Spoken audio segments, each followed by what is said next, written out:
Can you tell us what you do? So really what we do is we help people to adopt a training principle in their life, whether it be for health, whether it be for their businesses. There's an underlying factor where training is the thing that helps to prepare you to be great in life. And health for us is that first step. So what we do is, whether it be nutrition or whether it be personal training or massage therapy, we use these things as tools in order to propel people into different aspects of whatever they're trying to do, to feel great at the same time. No, that's awesome too, because as you guys know, I'm a hairstylist, and we work with different kinds of people. We work with nurses, we work with teachers, we work with just people who probably do a lot of physical labor.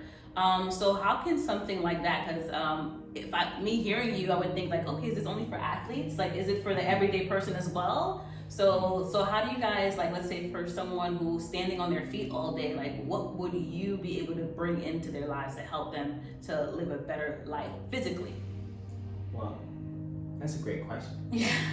And to the average person, I would say, why wouldn't you consider yourself an athlete? Interesting. That's good. That's good. Because what we actually do, and we realize what athletes do, is they organize their life to function at a high performance. Right. And what we realize, the people who come in and they get massage therapy and they have athlete injuries, but same thing, right? they weren't preparing themselves like they were one. They would treat themselves like average when they're performing at a greater level. Every day.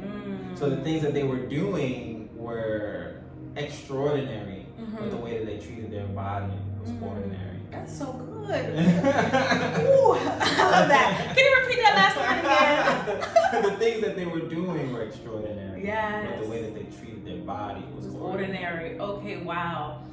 So it sounds like more so maybe like preparing your body more in the morning through working out, through stretching, and what does that like pertain to, like when you say that? Because like preparing to be extraordinary, how does that work?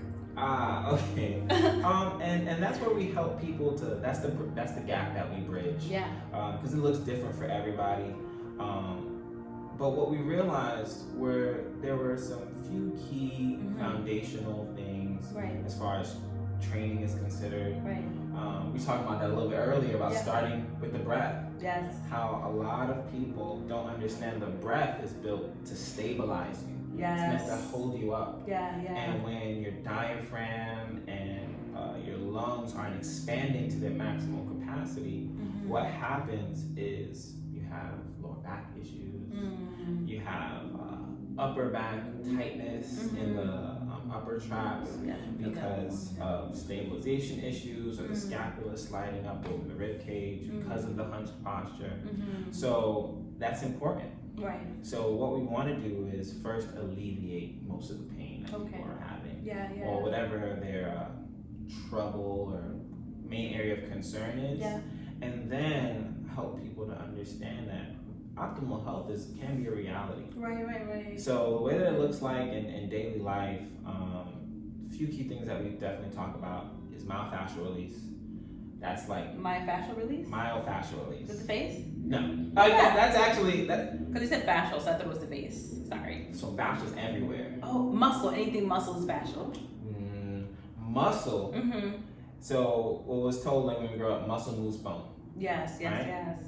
Well, really in reality, it's your nervous system moves muscle that moves the bone. But on top of that, what doctors are starting to figure out and research scientists are starting to figure out is that there's another layer called fascia that enwraps the muscle down to the bone and enwraps the nervous system, all these things. I see it visually in my head. Right. Yeah. So it's the linkages between your muscles all over your body. So everything is connected. That's where we're getting at. Everybody says everything's connected, but fascia is what really bridges that gap. Nice, got it. So what we do, myofascial release, is you take foam roller. Nice. That was a good sound.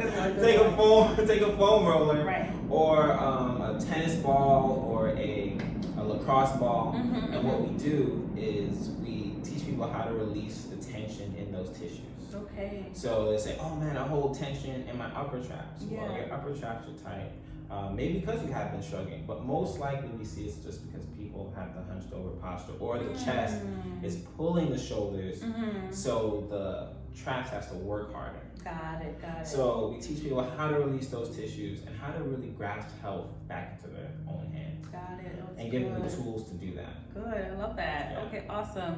So I actually just got an awesome massage by Nate today. It was like ridiculous because I carry a lot of stress in my shoulders, my jaw, and just different parts of my body. And you guys are, I'm a little extra. I wear heels to work, which I shouldn't be, right? I know. But it's a part of the brand. They gotta wear the heels. But yeah, and he used these suction cups. What are those suction cups that you use on my back? Because it was like intense, but I feel a difference. Yeah. So what is that? So what cupping does is it helps to either increase space at the joint, reduce fascial adhesions. It's really good for your lymphatic system. Wow. Okay. Because it pulls the blood up to the surface. Yeah. Which is really good. It makes it really eases the work on your lymphatic system. And it can reduce a lot of muscle soreness and things of that nature. So when you're trying to make that extra step, again, competitive advantage in life. You're an athlete. One of the models that we actually have for our business is health is a sport, life is a game, and your mind is a player. And how you equip it is the game changer. He's a rapper. Boss. He's a rapper because that was so weird. The bars. Yeah. Say the last word again. Health is a sport. Yeah. Life is a game. Yeah. And your mind is the player. That's beautiful. And how you equip it is the game changer. That's good. Oh my gosh. So it all starts in the mind, right? Yeah. We were talking about discipline just now too, and the power of like being able to do or the things that you should be doing, but we don't do them. Yeah. So talk more about the mind as well too, and how it just controls even every part of our bodies. Man, that's a good one. That's a loaded statement. I know it can go to so many avenues, but what comes to you first? Because that is just something that I've been really studying lately too, and how it just really just is a part of every move that you make in your life starts with the mind. So talk to us about the mind. So three things come to mind. Yes. One, a quote by Lao Tzu, and he talks about how when it comes to this aspect of the mind, he said, watch your thoughts, because your thoughts become your words. Wow. Watch your words, because your words become your actions. Watch your actions, because your actions become your behavior. That's good. And watch your behavior, because it becomes your destiny. No. Wow. So when you look at those things, it's important because, I looked at this from a business perspective for a paper that I wrote. Yeah. But it's important because everything starts with a thought. Yeah. And then it ends up in some action that you're taking out. So the second thing that I realized is important for people to have are proper definitions. Because your definitions will control the level of output or level of performance you're able to give into a thing. Okay. So let's say for sprinting, per se. Right. If your definition of sprinting is I'm gonna go all out, move my body down the block, that's your sprinting definition. That's what you're gonna do. But for somebody else, their definition of sprinting is a jog. Got it.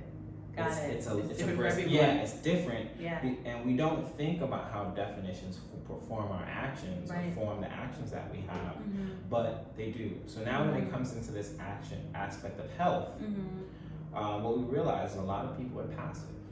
Health is something that even self-care is this passive action that you kind of, it's very, but that's not true. Health is very dynamic. It's very active. It's very gotta be on your guard. You're not prepared, you lose.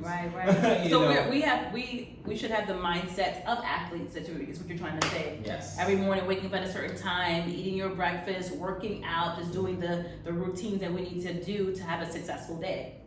Successful life, even better. even better. And the reason why I'm talking about the mind, because I want to connect it to anxiety, right? I feel right now too, anxiety is at an all-time high. And I'm going to give you a quick scenario right now. So my neighbor comes to me and she's like, oh my gosh, like, Mo, I'm just so anxious. I'm just so anxious about all this stuff. And then she goes, I feel like I have heart problems. And I'm like, and then sometimes we start to label what we have ourselves and not even getting diagnosed. And it's like, no. And then as we start to do that, what happens? We believe that we have it. And so our actions, so everything in our body starts to act like we do have that issue. Right. Mm-hmm. And so she goes to the doctor, and then, you know, the doctor tells her, you're actually perfectly healthy. And then she goes, once he said that, she felt fine. Like, she was like, it was all in my head. So talk to us about that and the power of your thoughts connecting to your heart, causing anxiety, and how to control that. Whoa. I know. You're just dropping these thoughts on me. But you're All good. right. I know you can answer these questions. All right. So, because he's more than a physical therapist. He just works on the overall full body. And so I want you guys to, like, here are the gems that is coming from this man. So that's a good question, because one of the simplest ways I can put it is the difference between your parasympathetic and your sympathetic nervous system. And when you're in a state of anxiety, one, that's anxiety is all in the mind, because when you look at being excited and anxious, they're the same feelings. It's just the way you think about it.